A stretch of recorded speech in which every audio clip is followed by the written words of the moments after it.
the very important key feature of Indian Constitution, that is fundamental rights. तो we have 6 fundamental rights. इनको हम आगे explain करेंगे. Part 3 of the constitution deals with fundamental rights. तो constitution जो है इसके अलग अलग आर्टिकल्स रहते हैं, अलग अलग पार्ट्स में डिवीजन हुई है इसकी. तो पार्ट 3 में फंडामेंटल राइट्स आते हैं जो कि मुढ़ले अधिकार हैं, हमारे बेसिक राइट्स. तो there are 6 fundamental rights in Indian constitution.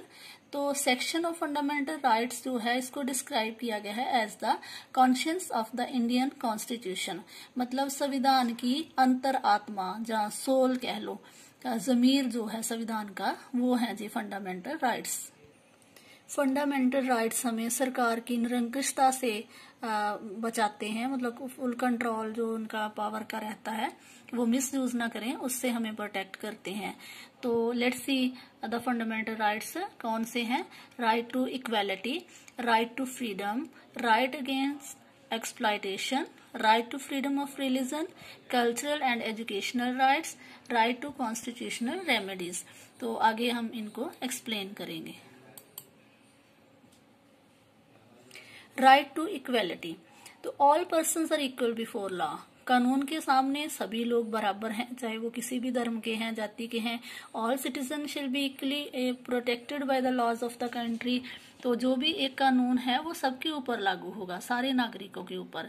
कोई भी सिटीजन जो है उसको डिस्क्रिमिनेट नहीं किया जाएगा, उसके साथ भेदभाव नहीं किया जाएगा कि just because of their religion, के उनका धर्म के आधार पे, जहाँ जाति, जहाँ सेक्स मतलब जेंडर, वेदर ही और शी इज मेल और फीमेल, तो इसके आधार पे कोई भी भेदभाव नहीं होगा.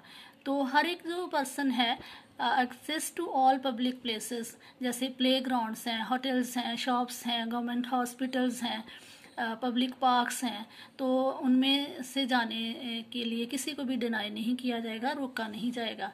State can not discriminate between anyone in matters of employment. और ना ही रोजगार देते समय किसी की जाति, जहाँ उनका रंग, जहाँ उनकी भाषा, इसको मद्देनजर नहीं रखा जाएगा. सभी को रोजगार प्राप्त करने का हक है. तो सबसे पहला जो इम्पोर्टेंट राइट है हमारा, राइट टू फ्रीडम. तो आर्टिकल 19 जो है कॉन्स्टिट्यूशन का, उसमें गारंटी की गई है 6 फ्रीडम्स. राइट टू फ्रीडम के पहले हमने देखा कि हमारे 6 राइट्स हैं. तो अब उनमें से जो राइट टू फ्रीडम है उसमें आगे फिर से हमें 6 फ्रीडम्स दी गई हैं. तो सबसे पहले है freedom of speech and expression. हमें भाषण देने का स्वतंत्रता है, हम एक्सप्रेस कर सकते हैं अपने आइडियाज को. लेकिन इसमें एक चीज का ध्यान रखना होगा कि जब हम अपने आइडियाज को एक्सप्रेस कर रहे हैं, हम भाषण दे रहे हैं, हम बोल रहे हैं किसी चीज के बारे में, तो इससे किसी दूसरे धर्म या जाति के लोगों का अपमान नहीं होना चाहिए. हमें फ्रीडम है कि हम पीसफुली असेंबल हो सकें, कहीं भी शांति से हम इकट्ठे होके किसी भी मसले के हल के लिए अगर हम इकट्ठे हुए हैं तो उसमें कोई हिंसा वाली वारदात ना हो. Freedom to form associations. कोई भी संस्थाएं जो हैं, जैसे एनजीओ वगैरह है, जहाँ किसी ने किसी तरह की कोई भी समाज के लोगों की भलाई के लिए संस्था है, वो खोल सकते हैं. Freedom to move freely throughout India. India में कोई भी नागरिक कहीं भी आज़ादी से घूम सकता है. Freedom to reside and settle in Indian territory.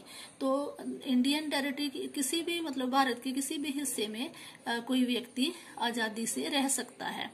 Freedom to practise any profession and occupation.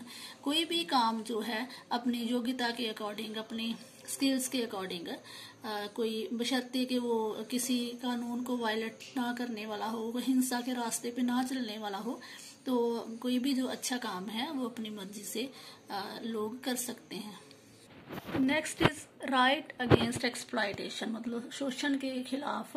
तो आर्टिकल 23 एंड 24 जो है ये कौन सी चीजें मना करते हैं.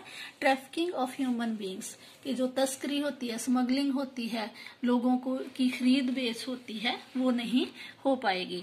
एनफोर्स्ड लेबर, किसी से बंधुआ मजदूरी नहीं करवाई जाएगी कि किसी को काम पे रख लिया लेकिन उसके ऊपर पाबंदियां लगाई जाए, उसे घर ना जाने दिया जाए, उसको सैलरी ना दी जाए, उसके काम के बदले में उसका जो भी लेबर बनती है वो ना दी जाए. तो ऐसा अगर होता है तो हम न्यायालय के पास जा सकते हैं। तो एम्प्लॉयमेंट ऑफ चिल्ड्रन बिलो 14, जो 14 साल के कम उम्र के बच्चे हैं वो उनको किसी भी फैक्ट्री में काम पे नहीं लगाया जाएगा, किसी टी स्टॉल पे वो काम नहीं करेंगे।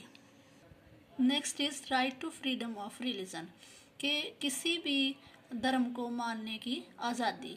Religious freedom is provided to all Indian citizens, तो धार्मिक आज़ादी सारे नागरिकों को दी गई है इंडिया में। तो every person has the right to practise, profess and propagate the religion of his or her choice, कि कोई भी व्यक्ति अपनी मर्जी से किसी भी धर्म को मान सकता है। जैसे मान लो किसी का अपना धर्म कोई और है लेकिन वो किसी दूसरे धर्म में इंटरेस्टेड है तो वो उसको फॉलो कर सकता है, वो अपने धर्म का प्रचार कर सकता है। लेकिन ऐसा करते समय किसी दूसरे धर्म के जो हैं उनके ऊपर चोट नहीं लगनी चाहिए, उनका जो सम्मान है उसको ठेस नहीं पहुंचनी चाहिए। तो अगर कोई ज़बरदस्ती धर्म परिवर्तन करवाता है किसी से तो जी बिल्कुल मना है। संविधान के अकॉर्डिंग ज़बरदस्ती किसी को धर्म बदलने के लिए नहीं कहा जाएगा। हाँ, अपनी मर्जी से अगर कोई भी धर्म फॉलो करना चाहता है तो they are free to do this.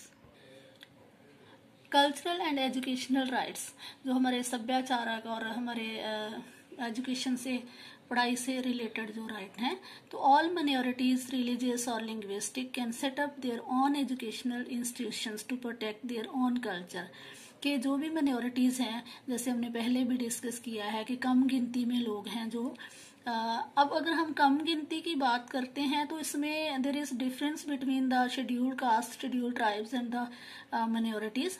तो वो शेड्यूल्ड ट्राइब्स, जो शेड्यूल्ड कास्ट जो हैं वो हर एक धर्म में आगे सब कास्ट हैं।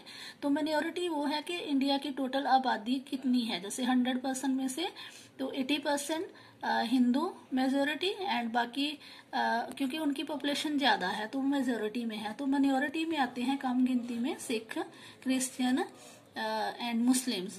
तो उन सबको हक है कि वो अपने धर्म से रिलेटेड अपनी एजुकेशनल इंस्टीट्यूशंस खोल सकें। वो अपने प्रचार के लिए, धर्म के प्रचार के लिए कोई संस्था खोलना चाहते हैं तो वो खोल सकते हैं और अपने कल्चर को प्रोटेक्ट कर सकते हैं। राइट टू कॉन्स्टिट्यूशनल रेमेडीज, तो कॉन्स्टिट्यूशनल रेमेडीज क्या है कि it allows citizens to move the court if they believe that any of their fundamental rights have been violated. Violate मतलब उल्लंघन हो रहा है कि कोई किसी को मुढ़ला जो अधिकार है उससे वंचित कर रहा है, तो इसमें कॉन्स्टिट्यूशन में इसका रेमेडी है, इसका इलाज है कि इसको सुधारा जा सकता है। मतलब संविधान ने हमें हक दिया है कि अगर हमारे अधिकारों का उल्लंघन हो रहा है, चाहे वो गवर्नमेंट के द्वारा किया जा रहा है, जहाँ किसी व्यक्ति विशेष के द्वारा किया जा सकता है, तो we can move to court. The last important feature is that is the secularism.